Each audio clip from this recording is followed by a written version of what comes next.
Hello दोस्तों, स्वागत है आपका हमारे YouTube channel study zone academy में। तो आज की वीडियो बहुत ही इंपॉर्टेंट होने वाली है, बहुत ही इंटरेस्टिंग होने वाली है और बहुत ही इंफॉर्मेटिव होने वाली है, जो कि आपको आपके प्रैक्टिकल लाइफ में और आपके कंपटीशन एग्जाम में और आपके इंटरव्यू में और भी बहुत जगह काम आने वाली है।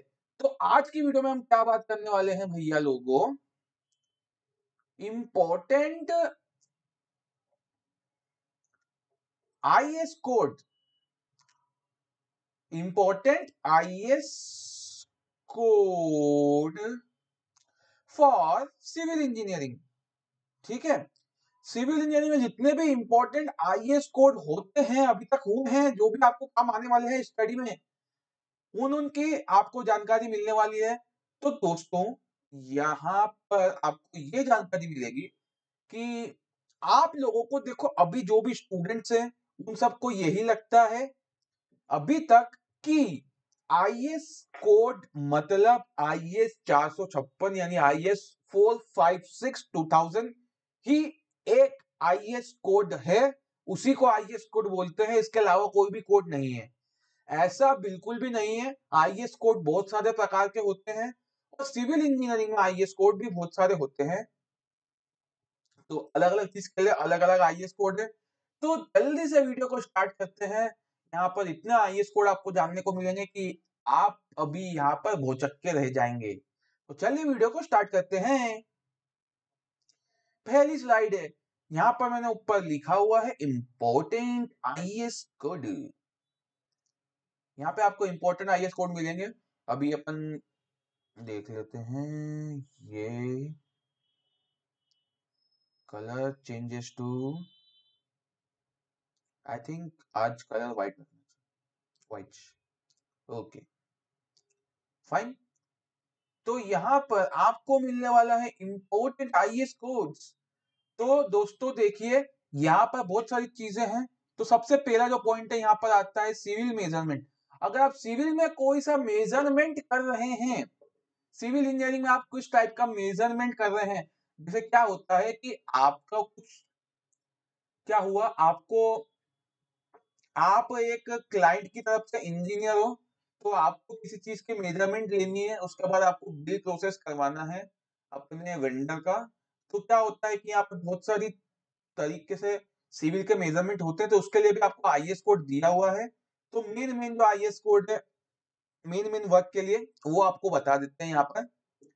देखो, सबसे पहला आईएएस कोड है आईएएस 1200 1992 पार्ट 1। आईएएस 1200 आईएएस 1200 1992 का पार्ट 1। ये बहुत ही इंपॉर्टेंट आईएएस कोड काय के लिए होता है भैया लोग, ये अर्थ वर्क के लिए होता है। अर्थ वर्क मतलब क्या होता है कि जो कटिंग फिलिंग जो होती है, वो वाला जो वर्क होता है, उसको अर्थ वर्क बोला जाता है। या तो उसमें कटिंग हुई है, जैसे कि या तो पत्थर कटे हैं या आपकी ब्रेकर चला है, तो उसकी जो जो होती है वो इसके अंदर होती है। ठीक है, उसके बाद है आईएएस 1200 1974, उसका पार्ट 2। आईएएस 1200 में देखो दोस्तों बहुत सारे पार्ट हैं उसके। तो ये जो आईएएस 1200 का जो पार्ट 2 है, आईएएस 1200 1974 का पार्ट 2, तो ये मेथड बताता है किसकी, method for measurement of civil work concrete work. जो भी कंक्रीटिंग का वर्क होता है उसको आप किस मेथड से मेजरमेंट करते हो, उसका उसमें पूरी डिटेल दी गई है कि आपको किसमें मेजरमेंट लेना है, क्यूबिक मीटर में लेना है, स्क्वायर मीटर में लेना है, कैसे लेना है, सब उसमें बताया गया है। तो अगर आप इस वर्क में जाना चाहते हैं तो बेशक इसे पढ़ लीजिए। उसके बाद है सिविल मेजरमेंट का बहुत ही इंपॉर्टेंट कोड, आईएस 1661 1972, मतलब आईएस 1661 1972। ये किस लिए है, सीमेंट और सीमेंट लाइम प्लास्टर फिनिश के लिए है। तो ये अब ज्यादा यूज में नहीं होता, क्योंकि सीमेंट लाइम प्लास्टर आजकल कहीं ज्यादा नहीं होता है। उसके बाद बहुत ही इंपॉर्टेंट कोड है आईएस 3861 2002। ये किसके लिए है, देखो कारपेट एरिया के लिए है और प्लिंथ एरिया के लिए है। प्लिंथ एरिया हम कैसे निकालते हैं, इसमें अमेंडमेंट आए हुए हैं। रेंटल एरिया कैसे निकालते हैं बिल्डिंग का, तो उसलिए है रेंटल एरिया कि आपको कितना रेंट लेना है उसके बारे में आपको मेजरमेंट दिया हुआ है, पूरा बताया हुआ है कि मेजरमेंट क्या लेते हैं प्लिंथ एरिया का और रेंटल एरिया का। तो ये दिया गया है IS 3861/2002 में। ठीक है, ये आपको यहाँ पर मैंने इस स्लाइड में 4 IS कोड बता के रखे। अब आ जाते हैं सेकंड हेडिंग हमारी, कंक्रीट टेक्नोलॉजी। कंक्रीट टेक्नोलॉजी में सब्जेक्ट का नाम होता है एक तरीके से कंक्रीट टेक्नोलॉजी, पूरी एक फील्ड होती है। तो उसमें पहला IS कोड यहाँ पर बताया जा रहा है, क्या बताया जा रहा है 1642/2013, मतलब IS 1642/2013 में जो बना है कोड, फायर एंड सेफ्टी के लिए बना है। ठीक है, fire safety of building, general general है ये। ठीक है, इसमें सिर्फ डिटेल ऑफ कंस्ट्रक्शन बताई गई है कि कैसे कंस्ट्रक्शन करना है आपको। ठीक है, इसके बाद है IS 5512/1983। इसमें क्या बताया गया है कि टेबल बताई गई है, एक flow table use for testing of hydraulic cement. Hydraulic cement का जो यूज करेंगे तो हाइड्रोलिक सीमेंट की पोजोलोनिक मटेरियल की। ठीक है, इसमें बताई गई है। उसके बाद है IS कोड,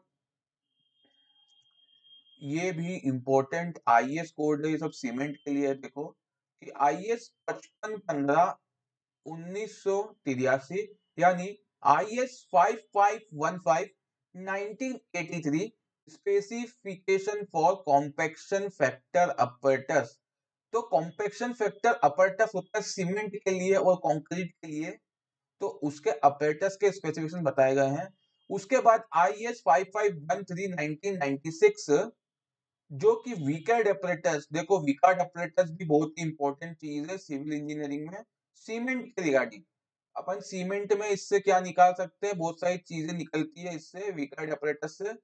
जैसे कि एक चीज निकलती है W/C का रेशो, यानी वाटर सीमेंट रेशो। फिर इसमें निकलती है कंसिस्टेंसी, क्या निकलती है कंसिस्टेंसी।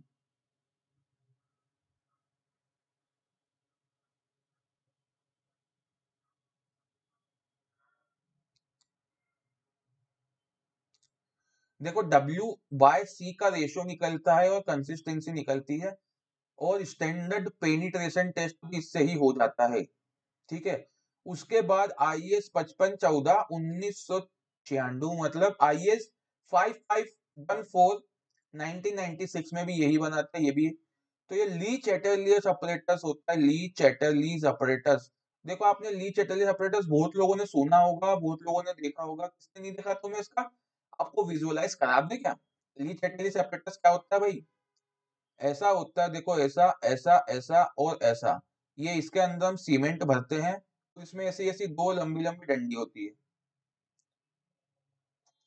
तो ये डंडी जो होती है दो इसके अंदर लगी होती है, तो ये डंडी का जो डिस्टेंस है इससे मालूम पड़ता है कि सीमेंट में कितना साउंडनेस आ रही है, कितनी वो वॉल्यूम एक्सपांड कर रही है। ठीक है, तो ये होता है ली चैटरलीज एपरेटस। ठीक है, ली चैटरलीज टेस्ट के लिए क्या होता है 5514 IS कोड यूज होता है। कंक्रीट टेक्नोलॉजी में ही और IS कोड है, तो अगली स्लाइड में बताते हैं, मतलब इस स्लाइड में जो अभी खोल रखी है IS 5516/1996। तो ये भी क्या है, specification of variable flow type air permeability apparatus.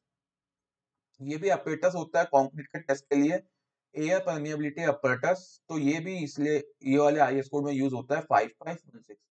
IS 5816/1999 ये मेथड बताता है splitting tensile strength of concrete. देखो splitting tensile strength of concrete क्या होता है, देखो कंक्रीट की टेंसाइल स्ट्रेंथ निकालने का एक टेस्ट होता है। ये मान लो कि ये आपका अपरेटस है, ये ऐसा और ये ऐसा। तो देखो आपने वो तो देखा होगा, क्या बोलते हैं क्या बोलते हैं कंप्रेशन टेस्टिंग मशीन। तो उसमें क्या होता है, ऊपर होता है लोड लगता है, यहाँ से ऐसे लोड लगा हुआ है। ठीक है, और ये एक वो है, ये मैं एक रफ बना के बता रहा हूँ। और ये क्या है, इसके बीच में हम कंक्रीट का क्यूब रखते हैं। पर टेंसाइल स्ट्रेंथ में क्या होता है, स्प्लिट टेंसाइल स्ट्रेंथ टेस्ट में क्या होता है कि ये कंक्रीट का सिलेंडर बनाते हैं और ऐसे सिलेंडर को यहाँ पे फंसाते हैं और फिर सिलेंडर ऐसा दिखता है चांद जैसा। फिर ये क्या होता है, जो चांद का मुखड़ा होता है वो टूटता है ऐसे करके। तो ये जब टूटता है उसको उतनी स्ट्रेंथ आती है, जब उसको बोलते हैं splitting tensile strength of concrete.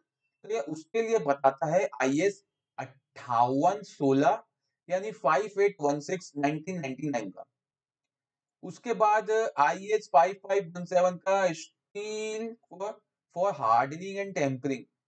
ठीक है, हार्डनिंग और टेम्परिंग में जो सा स्टील यूज होता है इसकी स्पेसिफिकेशन बताता है ये चीज।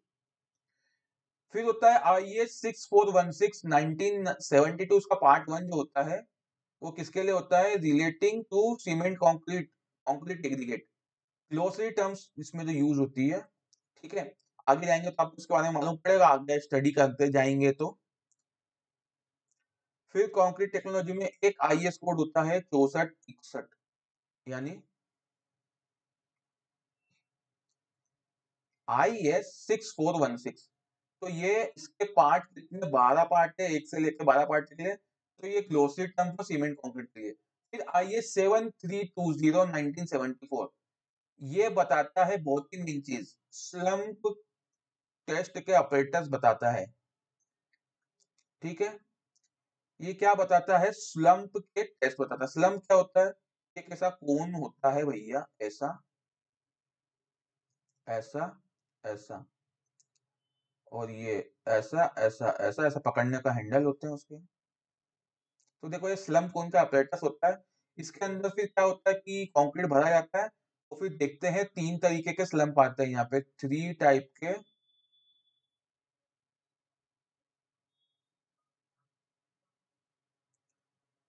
स्लम्प्स आते हैं। 3 तरीके के स्लम्प्स आते हैं यहाँ पर। ठीक है, तो ऐसा स्लम्प कोन टेस्ट होता है साइट पर, जरूरी होता है। कोई सी भी साइट चल रही हो, कंक्रीट का सबसे मेन टेस्ट जो होता है वो स्लम्प कोन टेस्ट होता है। उससे कंक्रीट की वर्केबिलिटी पता चलती है। तो यहाँ पर आईएस 7320 1974 स्लम्प कोन टेस्ट का प्रेस बताता है। उसके बाद कंक्रीट के कुछ नॉन डिस्ट्रक्टिव टेस्ट भी होते हैं भैया, नॉन डिस्ट्रक्टिव टेस्ट। तो भैया लोग, नॉन डिस्ट्रक्टिव टेस्ट के बारे में किसी को ज्यादा पता नहीं होगा, ज्यादा से ज्यादा। तो आईएस 13311 जो कोड होता है वो किस लिए होता है, उसका पार्ट 1 जो होता है वो अल्ट्रासोनिक पल्स वेलोसिटी टेस्ट के लिए, और दूसरा होता है रिबाउंड हैमर टेस्ट के लिए। तो देखो इसमें अल्ट्रासोनिक पल्स वेलोसिटी टेस्ट ज्यादा इंपॉर्टेंट नहीं होता है किसी भी एग्जाम के लिए। रिबाउंड हैमर टेस्ट बहुत ही इंपॉर्टेंट होता है। तो रिबाउंड हैमर में क्या होता है, मान लो कि ये आपका एग्जिस्टिंग कॉलम है।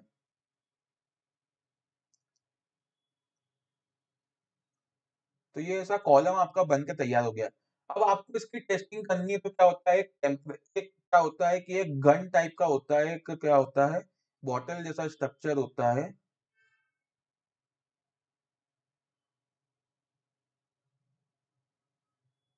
ऐसा एक स्ट्रक्चर होता है, थोड़ा डायग्राम में आप समझ, मैं मतलब थोड़ा रफ बना रहा हूँ ऐसा, और इसमें रीडिंग लिखी भी आती है। हम क्या करते हैं इसको, कि इसको जो ये जो वैल्यू है ये, तो यहाँ पे एक रबड़ का कुछ लगा होता है, तो उसको हम क्या करते हैं कि यहाँ पे टच करते हैं, जोर से एकदम प्रेशर देते हैं। फिर यहाँ पर, फिर ऐसे 4-5 जगह पर यहाँ पर क्या करते हैं, दीवार में ठोकते हैं।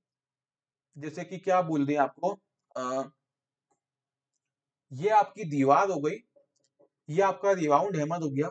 तो हैमर को दीवार पे बजाना है, ऐसे ऐसे ऐसे ऐसे 4-5 बार करेंगे। उसके बाद क्या होगा मेरे भैया लोग, कि यहाँ पर रीडिंग आएगी, कोई रीडिंग आती जाएगी, वो रीडिंग नोट करते जाएंगे। इससे रिबाउंड हैमर टेस्ट होता है ऐसे करके। तो वो बताता कहाँ से, आईएस 13311 से क्या होता है आपको मालूम पड़ता है।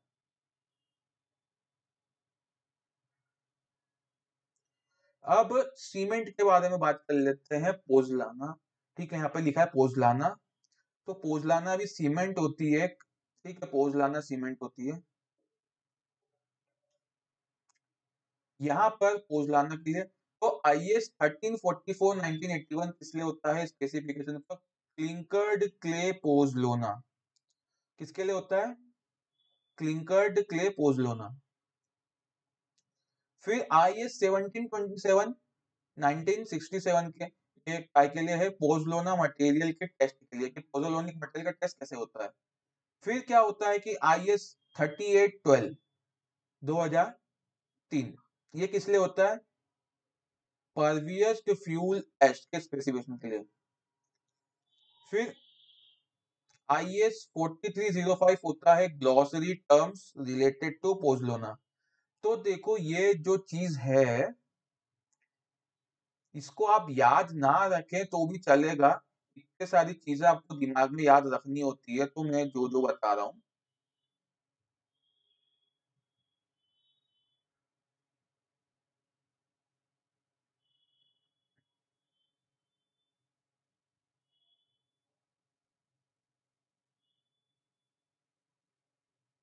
ये जो चीज होती है इतनी इतनी, ये क्या है?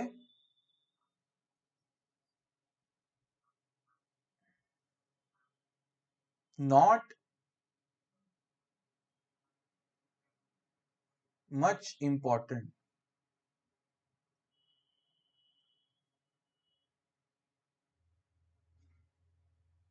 ये जो चीज है ना, जो ये ज्यादा इम्पोर्टेंट नहीं है, तो ये पोजलाना वाला जो आपको अगर याद नहीं भी रहता है तो भी कोई दिक्कत वाली बात नहीं है। इसके बाद सीमेंट है, तो ये तो आपको याद रखना जरूरी हो सकता है, ठीक है। IS 269 यानी IS 269 1989, ये किस लिए होता है? 33 ग्रेड की ऑर्डिनरी पोर्टलैंड सीमेंट के लिए। फिर IS 650 1991 standard sand testing of cement, कि कौन सी सीमेंट में कौन सी सैंड लगेगी उसके बारे में बताया जाता है। फिर IS 8 1489 पार्ट 1 2015 में जो आया था वो Portland pozzolana cement fly ash based cement के लिए थी। फिर इसी का पार्ट 2 आया था, वो clinker based Portland pozzolana cement के लिए था। उसके बाद IS 3535 जो था 3535, वो सैंपलिंग फॉर हाइड्रोलिक सीमेंट के लिए था। आगे बढ़ जाते हैं। फिर है IS 4031 का पार्ट 1 1988 में जो बना था, वो physical test for hydraulic cement. Physical test जैसे कि फाइननेस हो गया, ड्राई सीविंग हो गई, इसके लिए। उसके बाद IS 455 यानी 455 1989 में जो बना था, ये है पोर्टलैंड स्लैग सीमेंट के स्पेसिफिकेशन बताता है। फिर है IS 2430 2430 1986, ये है sampling of aggregate for concrete. इसमें क्या होता है कि कंक्रीट के एग्रीगेट बताता है ये चीज है। फिर है IS 2502 1963, IS 2502 1963, practice for bending and fixing of bars, bending और फिक्सिंग ऑफ बार्स के लिए बताता है ये। उसके बाद आता है IS कोड 3370 पार्ट 3।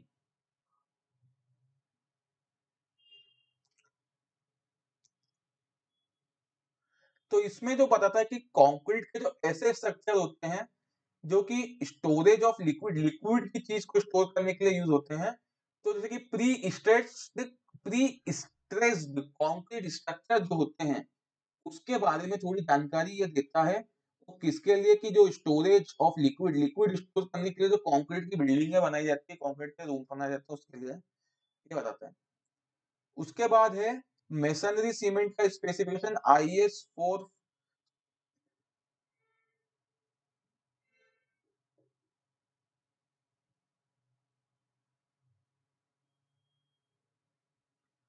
क्या है? 3466 1988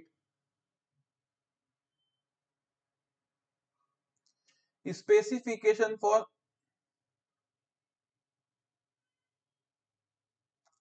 मेसनरी सीमेंट। फिर 3536 IS कोड है, वो method of sampling of hydraulic cement. फिर है IS 4032, वो केमिकल एनालिसिस है किसका? हाइड्रोलिक सीमेंट का। फिर concrete baking and mixing plant के लिए IS 4925 2004 में जो बना था कोड, वो यूज होगा, ठीक है। फिर code of concrete of RMC, RMC के लिए क्या है 4926/2003। आरएमसी होता है ready mix concrete, ready mix concrete क्या होता है आर एम सी बोला जाता है। इसके क्या होते हैं मेरे दोस्तों, बड़ी बड़ी जो साइट चलती है, जो करोड़ों के प्रोजेक्ट चलते हैं, लाखों करोड़ों के अरबों के जो प्रोजेक्ट चलते हैं, जो 100 करोड़ 50 करोड़ 200 करोड़, आपने देखा होगा कहीं रोड बन रही है, आपने देखा होगा कहीं बड़ी बड़ी बिल्डिंगें बन रही है, तो वहां पे आपने आरएमसी प्लांट का नाम सुना होगा। इसको बोलते हैं रेडी मिक्स कंक्रीट प्लांट, ठीक है। तो उसके लिए क्या होता है कि वहीं पे कंक्रीट बन के आता है, फिर एक मशीन होती है, उसके अंदर क्या होता है भरा रहता है कंक्रीट, इसको बोलते हैं ट्रांजिट मिक्सर, और वो ट्रक द्वारा वहां पे लाई जाती है साइट के पास, वो साइट पे फिर कंक्रीटिंग करी जाती है। तो उसके लिए जो आईएस कोड होता है वो होता है 4926/2003 के लिए, आरएमसी के लिए, रेडी मिक्स कंक्रीट के लिए, ठीक है। आगे अब alumina high high alumina cement के लिए कौन सा यूज होता है 6425/1989।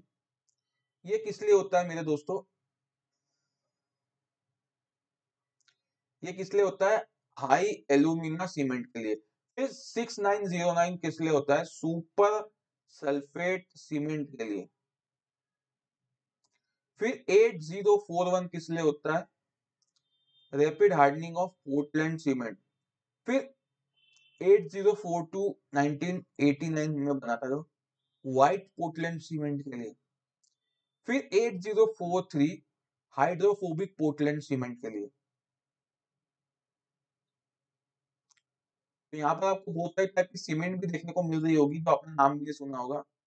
मैंने भी बहुत ही दिनों बाद ही ऐसी सीमेंट का नाम देख रहा हूँ मैं। तो ये भी चीज जो है भैया,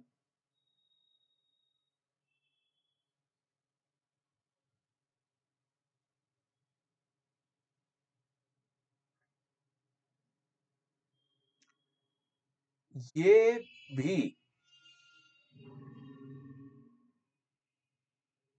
नॉट सो यूजफुल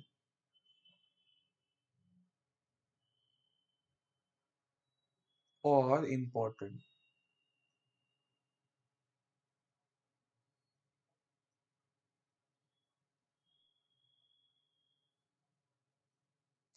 क्या है कि ये जो चीज है ना, ये भी ज्यादा कोई इम्पोर्टेंट नहीं है ये वाली स्लाइड, तो इसको भी अगर आप नहीं याद करेंगे तो कोई दिक्कत नहीं होगी।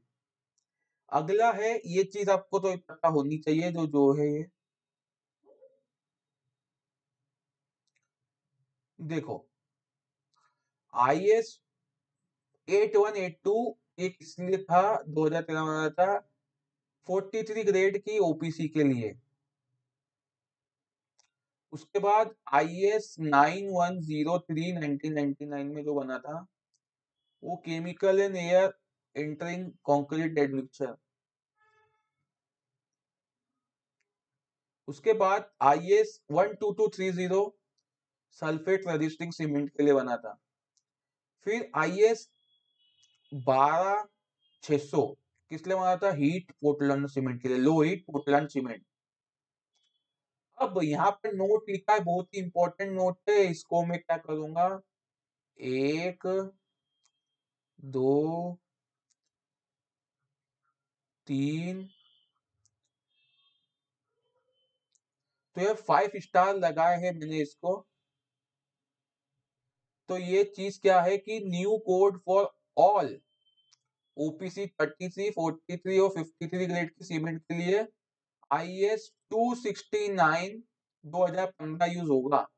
ये आईएस कोड 456 यानी आईएस कंक्रीट के लिए जो होता है प्लेन सीमेंट और रेनफोर्स सीमेंट के लिए, कंक्रीट के लिए जो कोड होता है उसका अमेंडमेंट भी है। ये उसमें अमेंडमेंट में बताया गया है कि अब से आईएस 269 यूज होगा 33 43 और 53 ग्रेड की ओपीसी के लिए, यानी ऑर्डिनरी पोर्टलैंड सीमेंट के लिए, ठीक है।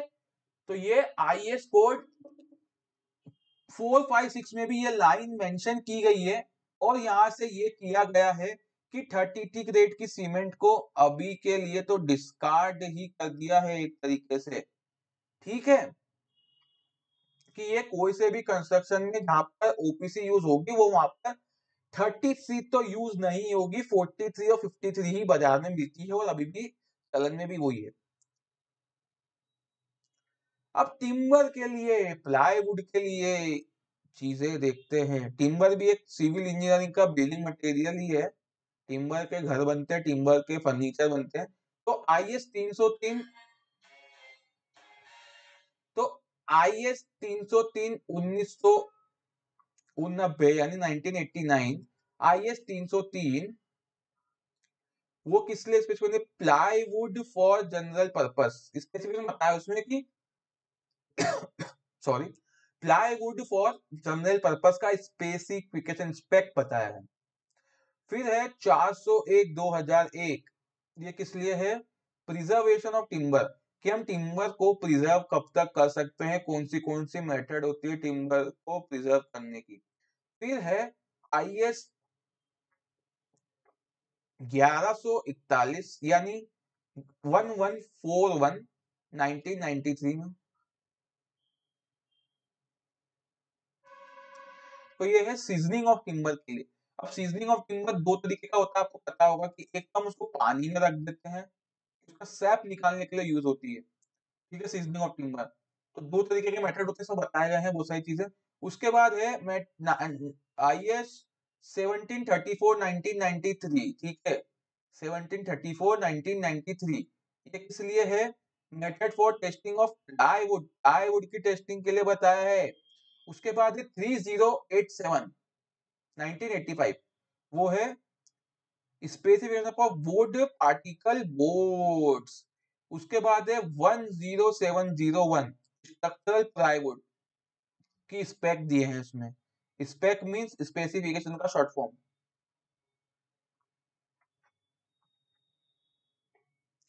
उसके बाद एग्रीगेट के लिए जो तीन यहाँ पर आईएस कोड है, इसको नाम याद रख लीजिए।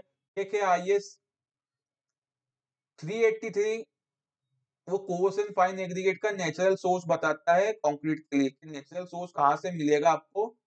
उसके बाद है एग्रीगेट के टेस्ट के लिए 2386 में 8 पार्ट है टोटल, तो इसमें बहुत सारे एग्रीगेट के टेस्ट बताए गए हैं जो कि आपको बीएमसी में काम आने वाले हैं, बिल्डिंग मटेरियल एंड कंस्ट्रक्शन करके सब्जेक्ट होगा उसमें। उसके बाद है sampling of aggregate for concrete IS 402430, ये तीनों आईएस कोड इसके लिए हैं, एग्रीगेट के लिए हैं। फिर ब्रिक आ जाती है, तो ब्रिक के लिए भी आईएस कोड दिए हुए हैं, बहुत सारे आईएस कोड दिए हुए हैं ब्रिक के लिए भैया। तो ब्रिक के लिए पहला आईएस कोड है 1077 1992, ये किस लिए है, common burnt clay building bricks के लिए, कॉमन बर्न्ट जो क्ले बिल्डिंग जो नॉर्मल ब्रिक आती है उसके लिए है। उसके बाद है 1992 आईएस 1992, आईएस 1992 किस लिए है, टेस्ट ऑफ ब्रिक के लिए। और इसमें इंपॉर्टेंट क्या है कि डायमेंशन टेस्ट क्लॉज दिया हुआ है 6.2.1 में। उसके बाद है IS 2180 1970, specific for heavy duty burned clay brick building brick, heavy duty जो बिल्डिंग ब्रिक बनती है उसके लिए स्पेसिफिकेशन दिया हुआ है। उसके बाद है 2430 1986 में जो बना था, sampling of aggregate of concrete. तो देखो यहाँ पे एग्रीगेट का कोड आ गया है, ये एग्रीगेट का है, ठीक है। उसके बाद आईएस 3466 है,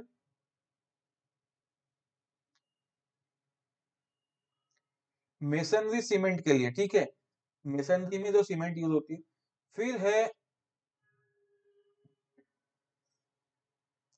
आईएस 3495 का पार्ट 1, जो कि कंप्रेसिव स्ट्रेंथ ऑफ ब्रिक के लिए बताता है। उसके बाद 3535 है आईएस कोड के लिए हाइड्रोलिक सीमेंट के लिए, तो सीमेंट का है, ठीक है। ये दो चीज सीमेंट की वापस से रिपीट हो गई है, तो आपको इसको देखने की जरूरत नहीं है। इसके बाद है code for practice for brickwork के लिए 2212 की ब्रिक वर्क के लिए क्या करना चाहिए, ब्रिक वर्क कैसे होना चाहिए उसके में बताया गया है।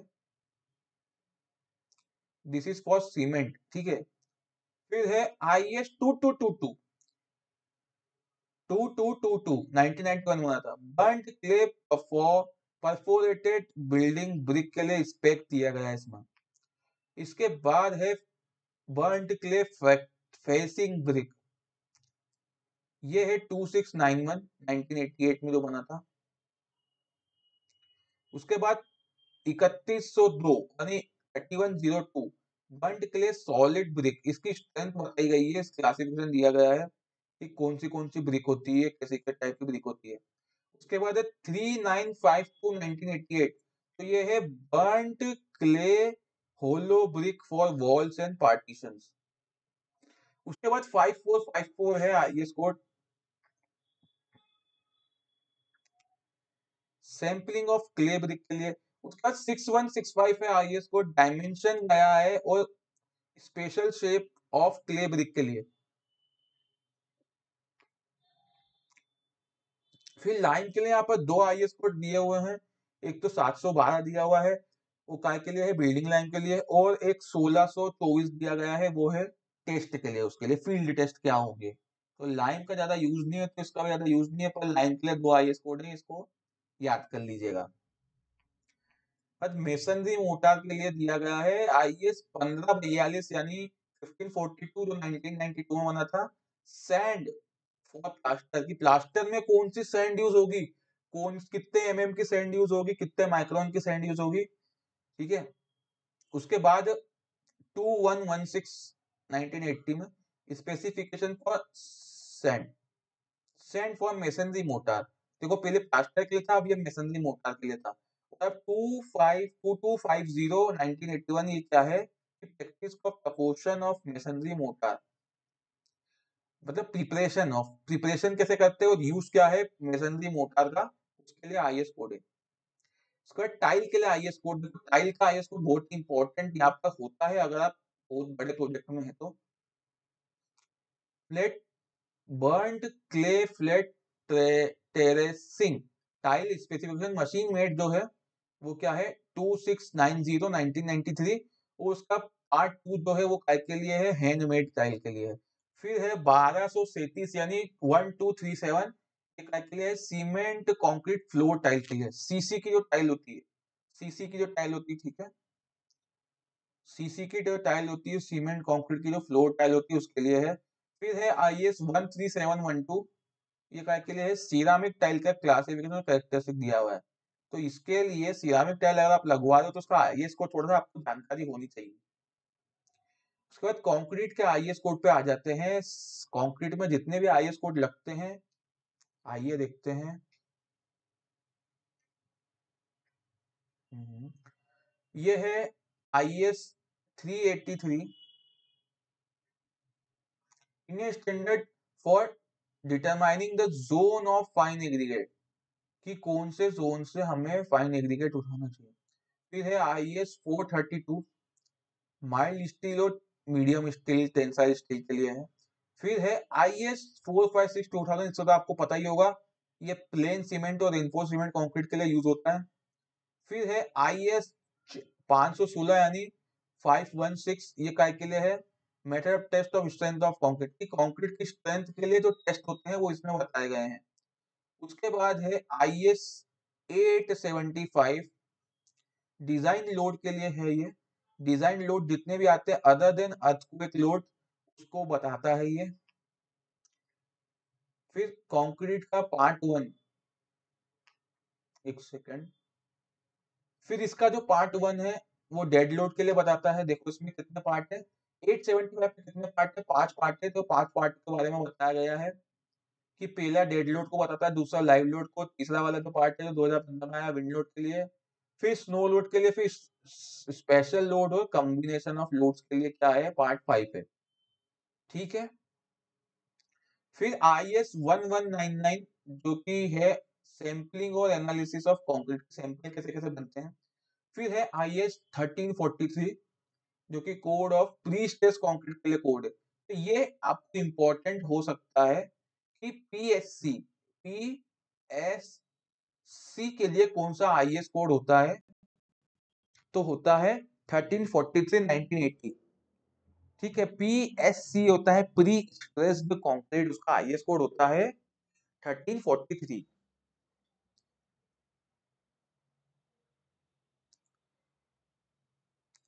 IS 1893 2000 जो पार्ट 1 जो है वो किस लिए यूज होता है? अर्थक्वेक रेजिस्टेंट स्ट्रक्चर डिजाइन करने के लिए, उसके डिजाइन के स्टेप्स बताए गए हैं। फिर है 10-262, इसको मैं इस नाम से याद रखता हूं, IS 10-262 10262। ये किस लिए होता है? कि कंक्रीट के मिक्स डिजाइन के लिए होता है। ये मिक्स डिजाइन कैसे करते हैं वो 10-262 में लिखा हुआ है।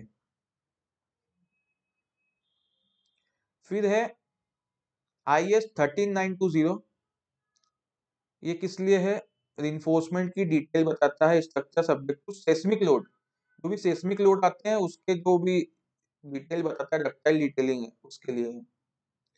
उसके बाद स्टील स्ट्रक्चर का IS 800 2007 में code of active general construction of steel, मतलब स्टील के जो कंस्ट्रक्शन होते हैं, स्टील की जो बिल्डिंग बनती है, स्टील के जो पाइप्स बनते हैं, गर्डर्स बनते हैं, जो भी बनते हैं, उसके लिए क्या है? जनरल कंस्ट्रक्शन दिया हुआ है। उसके बाद है SP6 हैंडबुक है स्ट्रक्चर इंजीनियर के लिए। उसके बाद SP16 जो कि डिजाइन एड है रेनफोर्स कंक्रीट के लिए। फिर है SP34 handbook for concrete reinforcement and detailing. ठीक है, इसके बाद क्या है? सॉइल मैकेनिक्स का IS कोड है। सॉइल मैकेनिक्स में कितने IS कोड यूज हुए हैं? देखो, पहला वाला IS कोड है IS 1 के लिए है स्टैंडर्ड पेनिट्रेशन टेस्ट के लिए। IS 2131 किस लिए यूज होता है? Standard penetration test for soil. ये दो कोड है जो स्टैंडर्ड पेनिट्रेशन टेस्ट को बताते हैं। और एक IS 2950 का पार्ट 1 है जो कि डिजाइन ऑफ राफ्ट फाउंडेशन को बताता है, राफ्ट फाउंडेशन कैसे बनती है।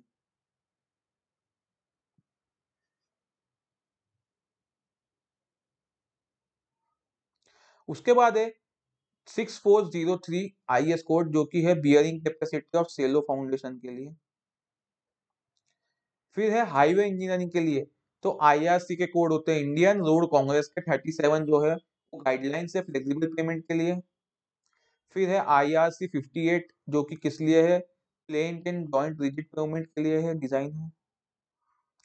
फिर IRC 67 है प्रैक्टिस फॉर रोड साइन के लिए, रोड में जो साइन लगते हैं उसके लिए। फिर IRC 73 है जो है standard design for rural highway के लिए। उसके बाद है IRC 81 किस लिए है? Strengthening of flexible road pavement. उसके बाद है IRC का SP44 जो कि हाईवे सेफ्टी कोड है। फिर है IRC 65 जो कि है ट्रैफिक रोटेटरीज के बारे में बताता है। फिर इरिगेशन इंजीनियरिंग जो सब्जेक्ट है उसमें भी कोड होते हैं, तो planning and layout of canal के लिए है 5968 IS कोड। और cross section of unlined canal के लिए है 7112। उसके बाद 10430 है किसके लिए? लाइंड कैनाल के डिजाइन के लिए। फिर इन्वायरमेंटल इंजीनियरिंग में बहुत ही इंपॉर्टेंट चीज है ये इन्वायरमेंट में हर बार क्वेश्चन पूछा जाता है।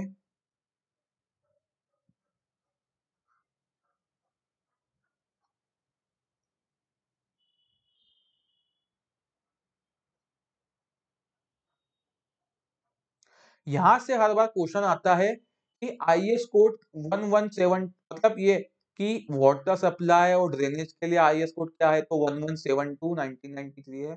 फिर 1172 1993 किस लिए है? कि उसके लिए भी है कि पर हेड कितना वाटर लगता है उसकी कैलकुलेशन बताई गई है, एवरेज डोमेस्टिक पर्पस के लिए जो बताई गई है। उसके बाद है बिल्डिंग ड्रेनेज के लिए 1742। उसके बाद है 8413 requirement for biological treatment. Activated sludge process जो होती है STP के अंदर, स्टैंडर्ड STP जो होती है एसटीपी जो होती है या बोलते हैं, हाँ एसटीपी ही सीवेज ट्रीटमेंट प्लांट के अंदर जो कि एक्टिवेटेड स्लज प्रोसेस होती है उसके लिए दिया गया है। और ये बहुत ही इंपॉर्टेंट आईएस कोड है 10500। इसमें दिया गया है कि पीने के पानी लायक कौन सा पानी पीने के पानी लायक होता है, ड्रिंकिंग वाटर के लिए स्पेसिफिकेशन दिए गए हैं। तो थैंक यू, आज के लिए हमने क्या क्या देखा है, जल्दी जल्दी ओवरव्यू।